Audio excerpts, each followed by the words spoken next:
un vuelo con una sola persona. Vamos con el video. Lo anterior representa un terrible preludio de lo que podría ocurrir en este 2024, ya que el crimen... ¡Fuchicaca! Buenas noches, bienvenidos a Fuga de Opinión, la opinión que nadie pidió porque no sabía que la necesitaba. Mi nombre es Max Corrales, acompáñenme a ver qué es lo que pasó esta semana en México y el mundo.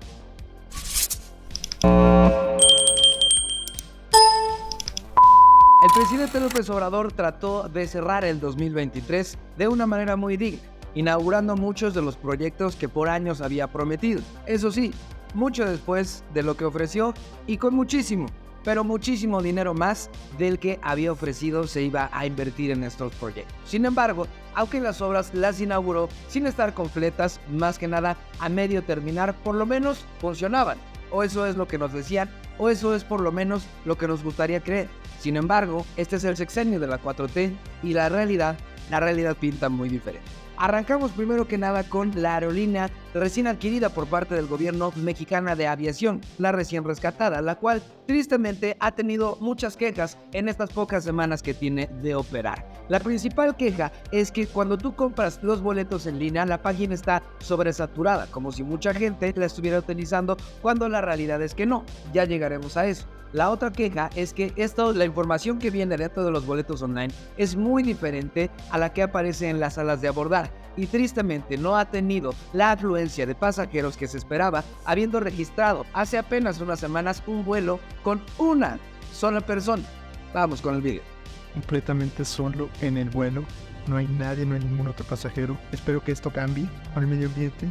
Estamos a punto de despegar, ya finalmente en el avión. Vean qué bonito. No hay nadie más, solamente está la tripulación. Cuando llegué me dijeron, bienvenido, usted es el único pasajero a bordo. Bueno, es la primera semana de la inauguración, por eso hay tan poquita gente. Además, las páginas de internet han tenido problemas para vender los boletos. Todo a punto de despegar. Me dijeron que 3 personas solamente despegaron ayer, entonces me siento privilegiado por tener un avión solo para mí. De hecho, el avión que venía de Ciudad de México por la mañana, porque este avión despega primero de Ciudad de México, venía completamente solo, sin pasajeros.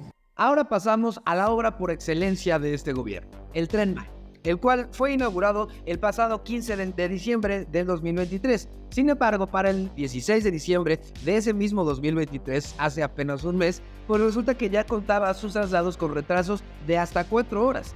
Ya para el 28 de ese mismo mes, es decir, 13 días después de su inauguración, de plano anunció que cerraba actividades para darle mantenimiento a una obra que estaba recién estrenada.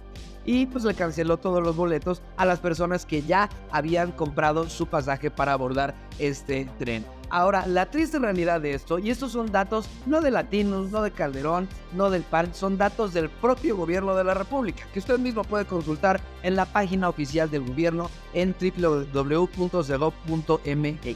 De acuerdo a esta información, la capacidad total del vagón es de 221 pasajeros, pues en sus primeros 18 días, y hasta ahí se cierra el corte del cálculo, que ya no han ofrecido más cifras, en promedio se vendieron 108 boletos por viaje, es decir, menos de la mitad.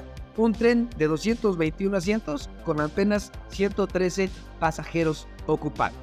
De ahí nos vamos al otro gran invento de López Obrador, que es la megafarmacia, la cual fue abierta el 29 de diciembre en Huehuetoca, Estado de México, el cual es el último intento por frenar el desabasto de medicamentos que este propio gobierno generó. De acuerdo a la información también del propio gobierno, usted marca a este número que está viendo en pantalla y en 48 horas se supone que la medicina va a llegar hasta su casa, o por lo menos hasta un centro de distribución que esté ubicado cerca de donde usted vive, de donde usted lo pide. Sin embargo, quienes ya han marcado, han reportado que les dicen que aún no cuentan con los medicamentos. Y no medicamentos contra el cáncer, no medicamentos complejos, insulinas, vacunas como contra el sarampión o contra la varicela. No tienen ni siquiera los medicamentos más básicos. Y la otra cosa que hay que considerar es el sobrecosto que va a tener el llevar un medicamento desde el centro del país hasta, por ejemplo, Yucatán o hasta Baja California. Y la cereza del pastel, la refinería de Dos Bocas, en donde el gobierno ajustó la producción que había dicho Rocío Nale, secretaria de Energía, que ahora va a competir por ser gobernadora de Veracruz, a pesar de no haber nacido ni vivido en Veracruz. Ella había dicho que para este año la refinería iba a estar produciendo 340,000 barriles a la semana, al día, perdón. Sin embargo, el director de Pemex, Octavio Romero, dijo que siempre no, que siempre van a ser 108,000 barriles. Ya no solo en este año, como había prometido, sino de aquí hasta el 2026. Lejos, muy lejos de las cifras que nos habían ofrecido, igual que los resultados de las obras que nos habían prometido. Regresamos.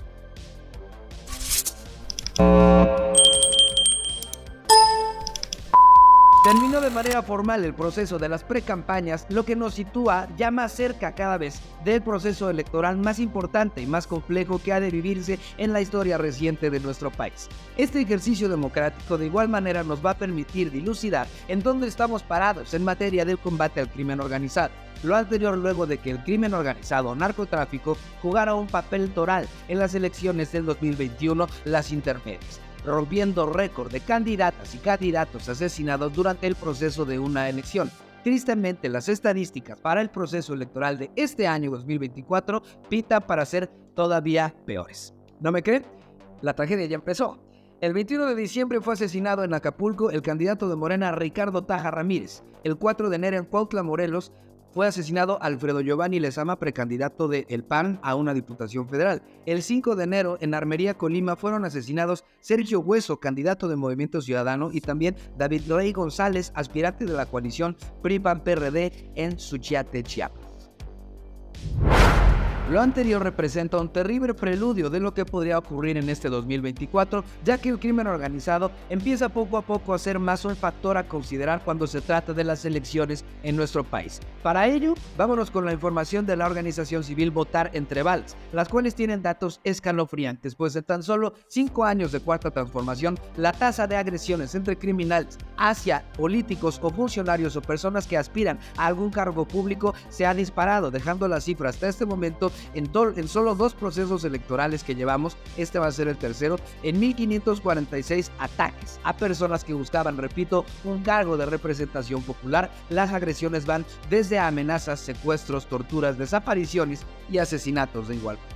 La finalidad del crimen organizado en este caso es simple: influir en la toma de decisiones que le deben de pertenecer únicamente a las y los ciudadanos.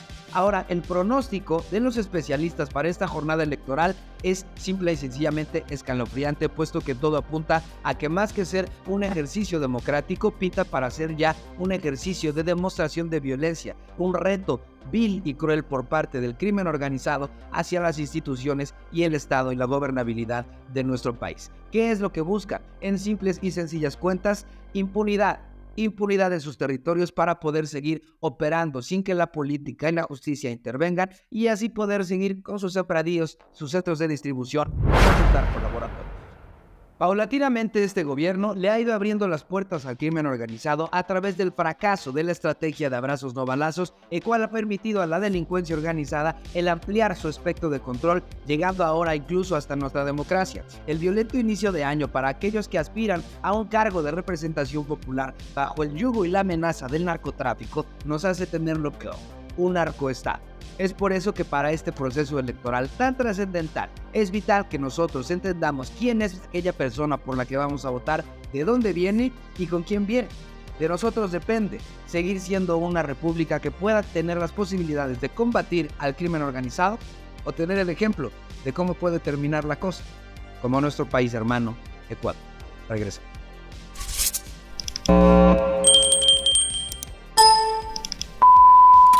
Por si no fuera poco, la insostenible situación de precariedad que vivimos en México, así como trabajos mal remunerados y que todo cada vez cuesta más y no se alcanza para menos, resulta que hay algo más de lo que nos tenemos que cuidar, y es que debido a la fallida estrategia de seguridad desde otros sexenios hasta la fecha, el narcotráfico y el crimen organizado han ido ampliando su espectro de negocios, incursionando ahora ya no solo en el narcomenudeo, sino también en la extorsión, el pago por derecho de piso hacia pequeñas y medianas empresas y comerciantes independientes. Entre los delitos más comunes, precisamente de acuerdo a datos del INEGI, está la extorsión, solo por detrás del fraude y el robo.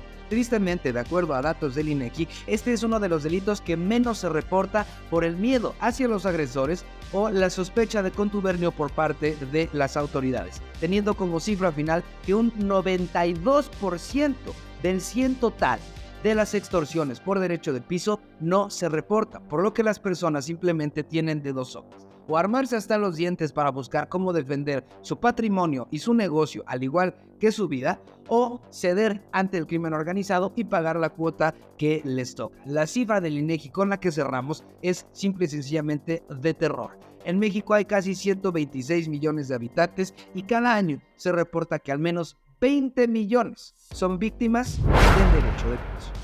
Este lucrativo negocio para la delincuencia organizada se ha ido ampliando cada vez más. El ejemplo palpable de esto es que, por si no le faltara algo para volver a la vida a Acapulco tras el huracán Otis, es que la semana pasada se paralizó por completo en esta zona el transporte público, el servicio de transporte público. ¿Esto por qué? Porque están reportando que ahora el crimen organizado les pide una cuota para así poder operar sus camiones o combis dentro del propio Acapulco. La situación escaló a tal grado que el fraccionamiento Hornos, en donde guardan o almacenan distintos tipos de camiones del servicio público dentro de esta entidad, sufrió distintas balaceras, al igual que combis dentro de esta entidad fueron quemadas y los taxistas fueron amenazados de que ya no podían operar si no pagaban el derecho de piso o la cuota correspondiente. Entonces, así las cosas dentro de este sexenio, no porque los demás hayan sido buenos, son la misma escoria, pero uno que ha estado viviendo acá toda su vida sí puede recordar y dar garantía de que esta situación no estaba tan salida de control como lo está ahora. Así están las cosas en México solo con el pago al derecho de piso. En Michoacán se cobra derecho de piso a quienes cultivan limón o aguacates. También en Michoacán se cobra derecho de piso por las narcoantenas, derecho de piso por el servicio tan básico ahora y necesario de Internet. De igual manera, en el Estado de México se cobra derecho de piso a los productores de pollo. También en Guerrero, lo acabamos de decir, se cobra derecho de piso por el servicio de transporte público, y de igual manera ahora en Morelos, lo que se reporta ya esta semana es que se está cobrando derecho de piso por las tortillas. Pues distintas tortillerías han sufrido 3 destinos: quedado sin ingresos por pagar la cuota, cerrado por el miedo, o simple y sencillamente tortillerías quemadas o con sus dueños muertos o desaparecidos. Este es el asco de país que nos están dejando en un año electoral en donde nos va a tocar decidir si queremos seguir con el mismo rumbo o seguir con la misma historia.